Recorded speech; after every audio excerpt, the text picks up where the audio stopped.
على مر الزمان تألقا وأضاء للدنيا طريقا مشرقا وهدى من الرحمن يهدينا به للصالحات وللمكارم والتقى نور على مر الزمان تألقا وأضاء للدنيا طريقا مشرقا وهدى من الرحمن يهدينا به للصالحات وللمكارم والتقى هذا كتاب الله أعذب منهل أنعم به من مورد لمن استقى قد صانه رب العباد بحفظه وحماه حتى لا يضيع ويخلقا طوبى لمن حفظ الكتاب بصدره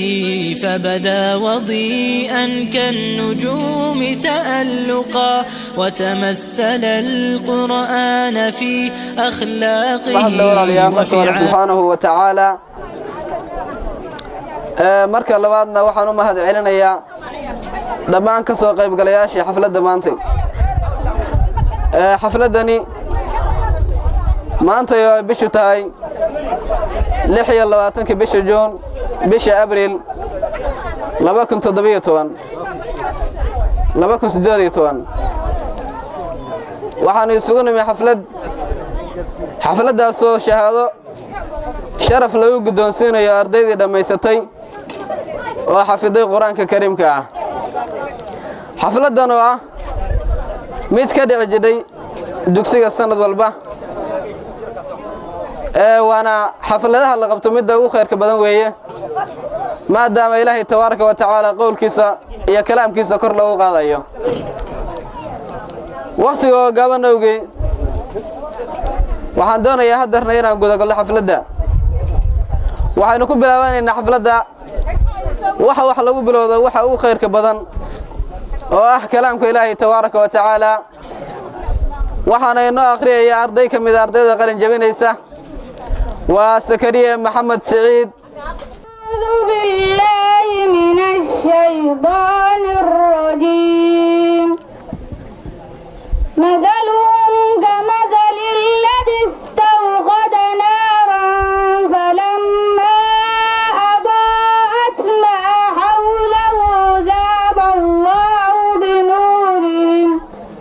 وتركهم في ظلمات لا يبصرون صم بكم عمي فهم لا يرجعون أو كصيب من السماء فيه ظلمات ورعد وبرق يجعلون أصابعهم في آذانهم من الصواعق حذر الموت والله محيط بالكافرين يكاد البرق يخطف أبصارهم كلما أضاء لهم مشوا فيه وإذا أظلم عليهم قاموا ولو شاء الله لذهب بسمعهم وأبصارهم إن الله على iyo kalgacayl iyo khayr iyo soo dhaweyn xambaarsan salaan kadib sidii horay aanu isugu iman jiray waa xafladeennii dhammaystayaasha quraanka loo dhigi jiray ciddii sanadkaa ku soo guulaysata sanadkan aanu hadda joogno waxaa ku soo guulaystay ardayda idiin muuqata arday 30 iyo wax la jira ah waxay marayaan in dafcadii 8aad waxay soo balaabatay inaanu shahaado sharaf iyo saagootin iyo bogaadin siino sanadkii 2010 haddana sala socotaan 2018 sano way soo socotay dadkii ka qalin jabiyana wax jooga oo nala shaqeeya iyo wax magaalada jooga iyo wax gobolada kale aaday bay u qaybsan yihiin dhammaan waxaanu markaa u rajaynaynaa inta hore iyo inta tanba in ay quraankooda wax ka dheefaan diinta alle hore u kiciyaan naftooda iyo nafta muslimiintaba ay markaa nafac iyo khayr iyo horumar adduun iyo aakhiraba u soo jeedaan sidoo kale waalidiinta ilmahooda ugu soo dhabaradayga inay markaa quraanka dhameystaan waxaanu iyagana u rajaynaynaa horumar iyo liibaan adduun iyo aakhiraba ah waxaa naga dardaarana shaqada annagu ilaa intay ardaydaasi quraanka balowday noocyadiisa kala duwan waanu soo wadnay halkaasaanu soo gaarsiinay waalidiintu dhaqaale aanu meesha ku joognay bixinayeen dhaqaalahoodii maantay waa suuragal waxba lagama hayo laakiin faa'iidadii iyo khayrkii iyo diintii alle wixii ugu buuraa ama ugu xoog weynaa ama ugu nafac badnaa ilmihii ayaa maanta haysta sharaf iyo markaa wanaag baan insha Allah u rajaynaynaa waxaanu jecel lahay ardaydu quraankay hadda barteen wax badan baa saan hadda sheegay ka qalin jabiyay arday badan ilaa boqolaal iyo wax la jira gaaraysa laakiin ardada horumarkeeda iyo nafaca marka ay halka ka sii wadaan ma badna saan ogsoonahay ardaydu markay boqolaal gaarayso waxaan anagu nafacooda aragnay ama deegaanka nafac u soo hoyay ama waxbarasho ha ahaato ama talooyin ha ahaato ama aqoontoodii naftooda ay horumariyaan ha ahaato waa tayo yar weey inta badan waxa moodaa inay markaa ku guuleysan inay markaa hore u maraaniin oo quraankoodii ay barteen ka faa'iideystaan degmadooda iyo dalkooda iyo islaamka uga faa'iideeyaan waxaanu maanta jecel lahay oo macallimiinta madrasada iyo rag kale oo markaa aqoon-yahama isla soo qaadnay in laga bilaabo sanadkan ardada quraanka dhameysatay iyo wixii damayn doonaba insha Allah wixii gaara loo sii hirgeliyo waxbarashadoodii kale oo shariicada ahayd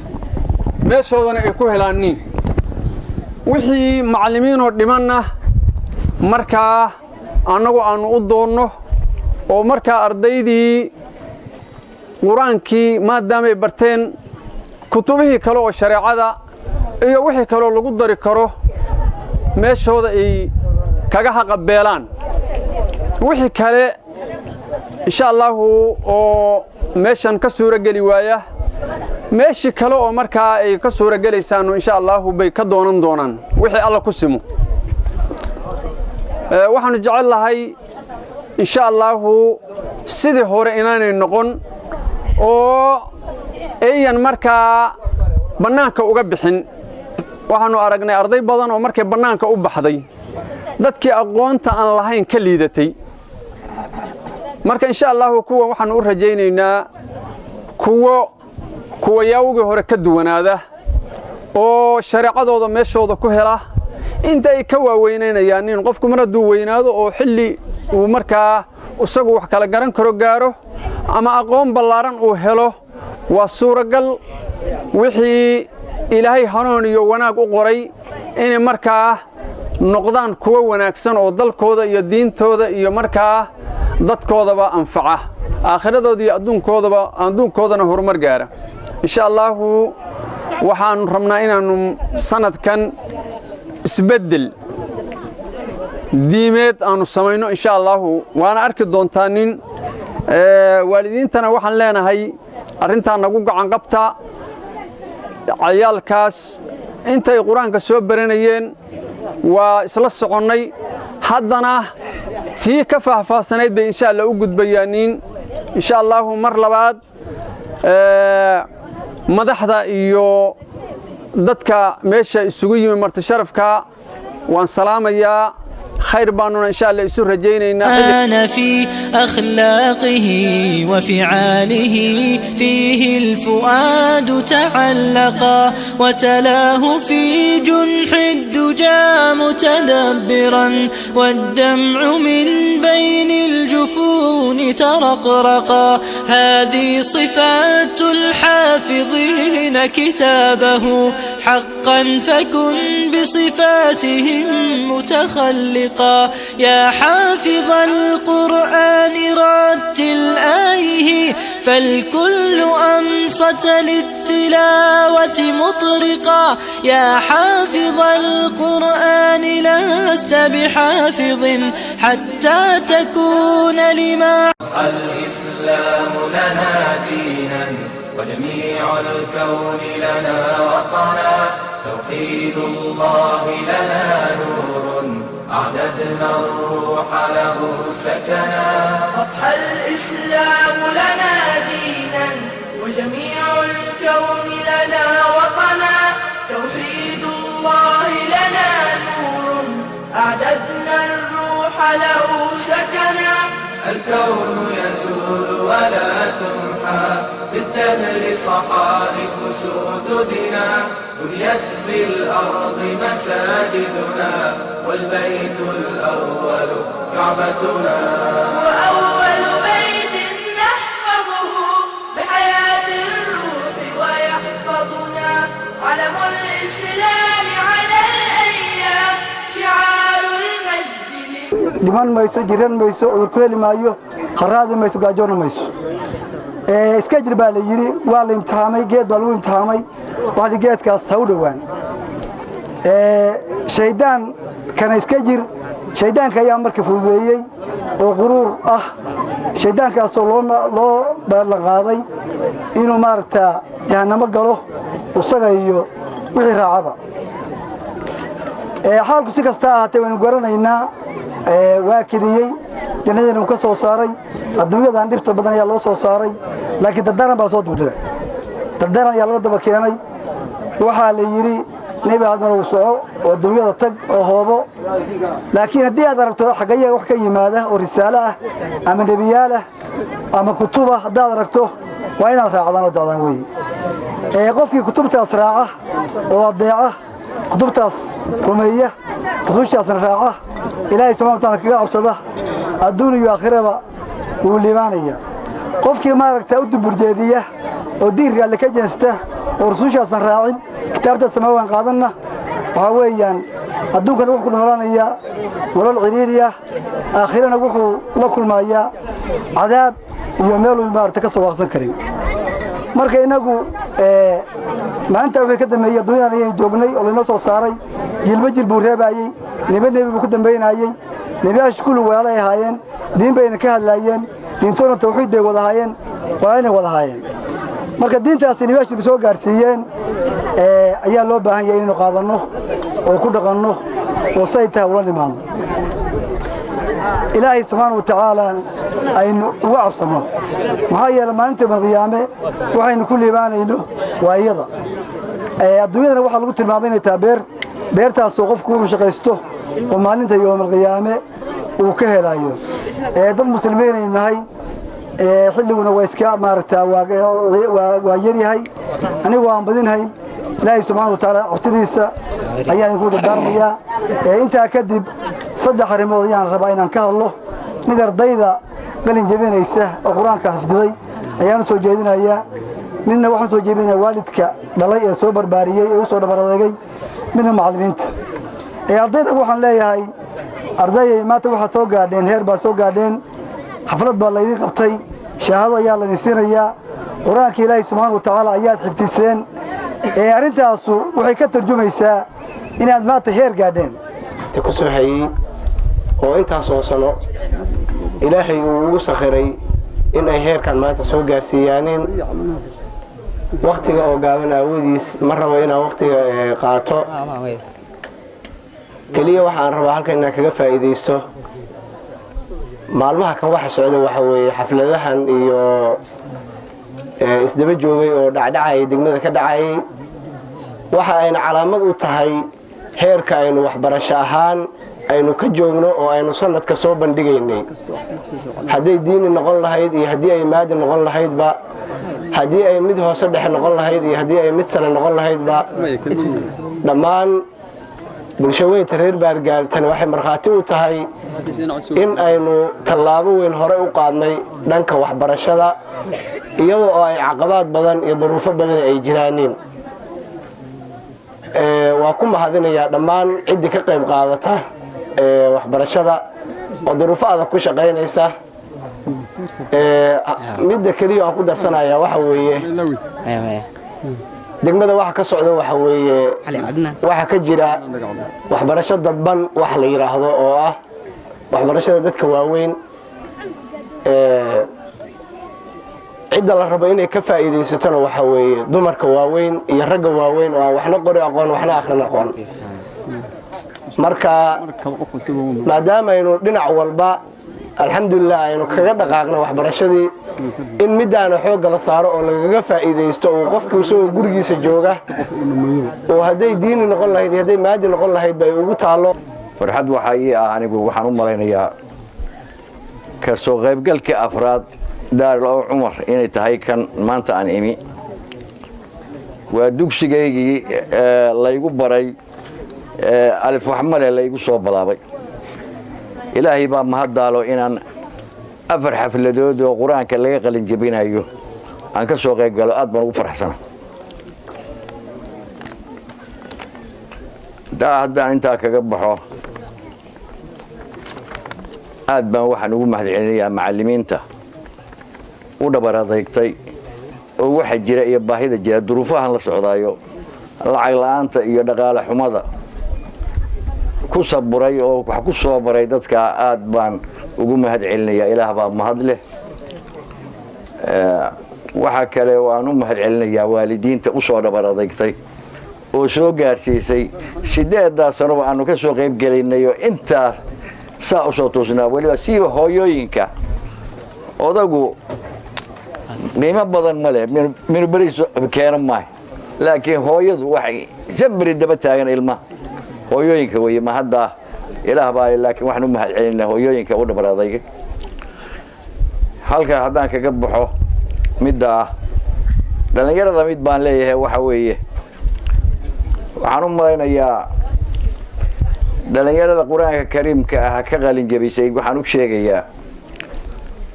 annagu quraanka markaanu dhiganaynay annagu aan xaafid ahayn quraanka markaanu dhamayno waxaan naloo banaabi jiray safiinatu salaad abu shijaac umde dabada jalaalka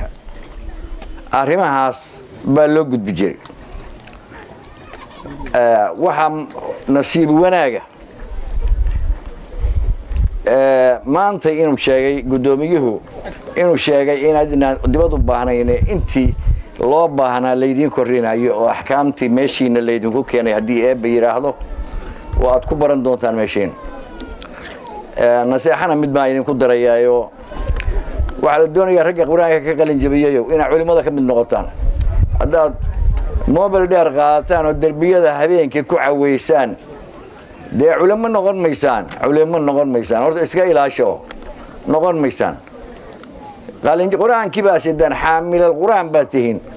ma noqonaysaan hadaydinaan culimo noqon waaba waxa la yiri niman xirah baa noo iman jiray waa taariikhda xogaa waqtiguna waa gaaban yahay xaaji cali wuxuu yiri haday alwaax sitaanin oo idin yimaadaan habeenka hore Suuriye xamil quraan way haday qoriyo soo guran waayo xamaalka gali waayo shaqaysan waayaan kadib iska eriye xogaa wax dama siinina nimankiina quraanka ka qalin jabiyay hadaa darbiyada fariistaan geedkii dheeraa wal walaaqdaan de culimada ka mid miidin ogaada culimada ka mid miidin kuwa soo dhabar adeega oo saa wax idin baray inaad idinkuna jiilka dambe wax bartaan baa rabaayo culimo noqotaan dardaaranka aan wadiisinaya waxaan kaloo idin leeyahay shantii la yiri intayan ku haleelin shan ka faa'iideysto mid baan ka soo qaadanayaayo shabaabaka qabla haraminka waqtiga anigu joogo inteedinaan gaarin ka faa'iidaysta wasalaamullaahi calaykum dhammaan waxaan ku salaamayaa salaanta islaamka assalaamu calaykum waraxmatullaahi wabarakaatuh bacda salaan anaa hadlay lama haro hadalkii dhammaantiis waa la soo dhameeyey marka koowaad waxaan leeyahay ardayda hambalyo halkaa waxbarashada ka sii wada waxbarashadu ma dhammaato ilaa aad ka gaadhaan mustaqbalkiina meesha ugu sarraysa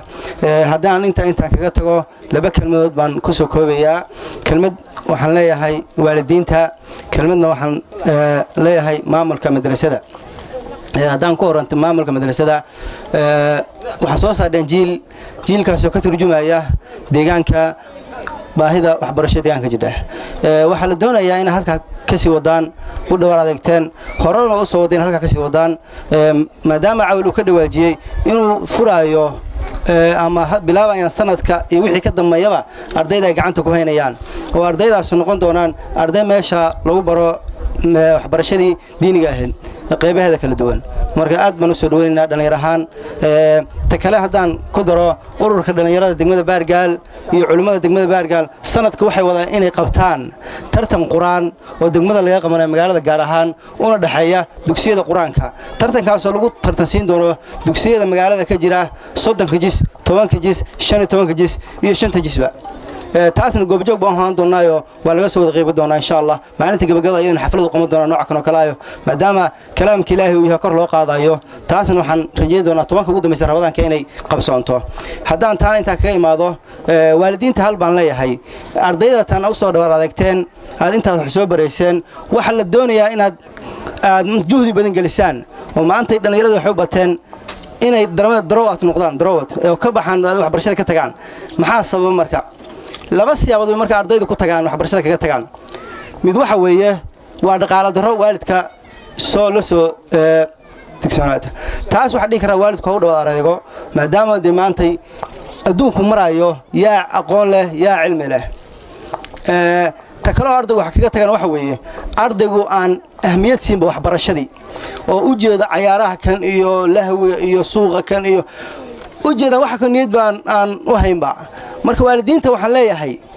ardayda waqti juhud la geliyo oo ardayga la soco meeshuu ka soo toosayo meeshuu mantaqaana lugta dhigayo meeshuu u socdo meeshuu seexanayo meeshuu tagayo maadaama maanta ay u bateen dhalinyaradii waxa barashada ka tagaya tan kale amisna waalidkaan leeyahay waxa weeye annagu macallimiin baan nahay siciidahan haddaan u dhalinyarada ka imaado xaqiiqdii maanta ardayda wax barata akhlaaqdooda aad bay hooseysaa akhlaaqdan wax u dhilay waalidka weeye maadaama waalidku caruurtooda ka adkeen go'aan ku qaban dumcuniga seeba wax barasho ugu soo didhaa hooyo aabe caruurtan ilaahay waa ku weydiinaya hadaa yiraahdo quraaci qaday cashan siinaya wax barashan u diraya akhlaaqdiisna toosin maayo billahi alaykum muxuu kugu baranaya waalidiinta waxaan leeyahay ardayga meeshu cagta dhigayo la soco habeenkii waxaad maanta magaalada laga helayaa buran waan daayay dibnahayga waan ka xidhay buran daayay dibnahayga waan ka xidhay oo dinta eebiyo kitaabkan daliil ka helay oo dinta eebiyo kitaabkan daliil ka helay markaanse daymoodo dugsigeenna dahabiga markaanse daymoodo dugsigeenna dahabiga dindinya iga duusho tixyaar baan u soo dejaa darwow cumar ilaah dogsin buu ka dhigay oo darwow cumar ilaah dogsin buu ka dhigay sida daruur curatay xubneheenni buu ka degay sida daruur curatay xubneheenni buu ka degay dadkii ka aflaaxay debedda barhkii jira dadkii ka aflaaxay debedda barhkii jira dadkii ka aflaaxay dalka waa ku daadsan yahay dadkii ka aflaaxay dalka waa ku daadsan yahay derajada waxaa le rabbigeenna daayinka derajada waxaa le rabbigeenna daayinka oo dadaal waxa muujay culimada u daacada diinta layskama bartee waa la daadahshaa oo diinta layskama bartee waa la daadahshaa oo daarwow cumar sidiisay dadaal rabtaa oo daarwow cumar sidiisay dadaal rabtaa oo doorkii asxaabtan ragu daadahshay rabtaa oo doorkii asxaabta ragu daabacay rabtaa dafcada kala noocahoo diran bay rabtaa dafcada kala noocahoo diran bay rabtaa dacwada gaadhsiiya dunidoo dhan bay rabtaa macallimiinta digtoon oo dadaalka badan macallimiinta digtoon oo dadaalka badan oo daayinku manaystay diintooda inay fidshaan ifkani dugma leh way idin ducaynayaa quraanka tobankii diyaarshoodaniga ku xidhay quraanka tobankii diyaarshoodaniga ku xidhay nebiga la dadaalo duugaan inooga tegey nebiga la dadaalo duugaan inooga tegey jannada ku dabaashay iyagoo ifkaan dul suudhan jannada ku dabaashay iyagoo ifkaan dul suudhan derajadoodii ilaahdayin idinka yeel الإسلام لنا دينا وجميع الكون لنا وطنا توحيد الله لنا نور أعددنا الروح له سكنا أضحى الإسلام لنا دينا وجميع الكون لنا وطنا توحيد الله لنا نور أعددنا الروح الإسلام لنا دينا وجميع الكون لنا وطنا توحيد الله لنا نور أعددنا الروح له سكنا أضحى الإسلام لنا دينا وجميع الكون لنا وطنا توحيد الله لنا نور أعددنا الروح له سكنا الكون يزول ولا تمحى بالدهر صحائف سدودنا بنيت في الأرض مساجدنا والبيت الأول كعبتنا وأول بيت نحفظه بحياة الروح ويحفظنا علم الإسلام على الأيام شعار المجد badan waxaa leeyahay hooyo iyo aabe waad inoo soo dhabar adeegteen annaga oo maantay ka miro dhalinay tacabkiinnii waan ka guul gaarteen annaga oo maantay ka qalin jabinay qowlkii eebe subxaanahu wa tacaalaa mana dhowin hanaga daalinna annagana waan dadaalaynaa haddaan halkaa kaga baxo xuska hooyo iyo aabe aan soo jalleeco ajindahayga waxaan rabaa inaan halkan ka sheego macnaha ereyga macallin waa bare baruhu wuxuu u qaybsamaa laba qaybood midka koowaad waa hooyada oo ku barta habla dhaqanka aadmiga iyo asluubta wanaagsan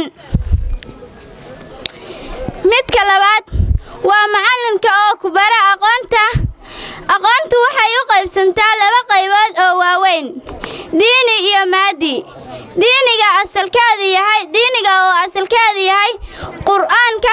sunnada rasuulka sallallahu calayhi wasallam maadiga marka iyo khayrka iyo diinta ka socota magaalada in laga miro dhaliyo waxaan mahad weyn u celinayaa dhalinyarada maanta ka qalin jabisay gabdho iyo wiilalba hadde waxaad ogaataan hogaankii diintii baad barateen meesha ka sii wada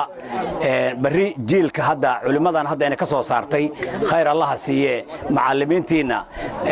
jiilba jiil buu bedelaa kuwa bedeli doona oo la soo saara waa idinka kuwa hoggaanka noqon doona diinta waa idinka adduun iyo aakhiraba waalidkana waxaan mahad ugu celinayaa 8 sano siday ugu soo dhabar adeegeen oo ay u soo barbaariyeen oo ay ugu dhabar adeegeen oo u kontarooleen oo u ogaadeen caruurtooda ay u soo saareen aad baan mahad ugu celinayaa bahda وجميع الكون لنا وطنا توحيد الله لنا نور أعددنا الروح له سكنا أضحى الإسلام لنا دينا وجميع الكون لنا وطنا